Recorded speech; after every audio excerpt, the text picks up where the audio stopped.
man was eagerly eating the breakfast his wife had made, but suddenly he felt something wasn't right. He noticed that both he and his wife had nearly finished their meals, yet their most voracious son, Jack, hadn't touched anything in his bowl. Considering how unusually delicious today's breakfast was, he instantly had an ominous feeling. He hastily stood up and demanded to know what Jack had put in the breakfast. Unexpectedly, Jack immediately admitted to adding poison. The panicked man told his wife to call the police right away, but as she went to make the call, she discovered the phone line had already been cut. While his wife stood there at a loss, the man began to succumb to the poison. In less than 20 seconds, he collapsed to the floor. Jack backed away in fear at the sight, but his face showed not a trace of sadness. His wife quickly chased after Jack, and just as she was about to catch him, she suddenly lost her strength as the poison took effect. Jack kicked his mother down the stairs and took the keys from her body. However, Jack only wanted to free his imprisoned sister. Just days before, Jack had discovered a hole in his bedroom wall, behind which was his biological sister, whom he had never met before. His sister told him their parents were monsters who would eventually harm him too. The missing children from town had all been killed by them, and their bodies were buried in the family's yard. At first, Jack didn't believe what his sister said, but after digging up actual remains in the yard, he gradually came to believe her words. Jack moved aside a clock, revealing a locked door.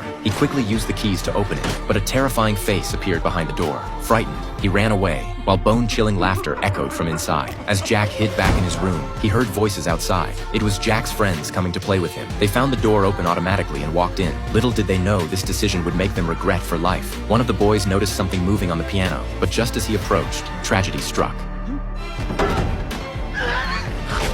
Jack finally realized that his sister was the vicious monster all along. Without him noticing, his sister had come onto Jack's bed. Her hair, uncut for 10 years, hung down from the bed. But when the hair was moved aside, Jack discovered a horrifying sight.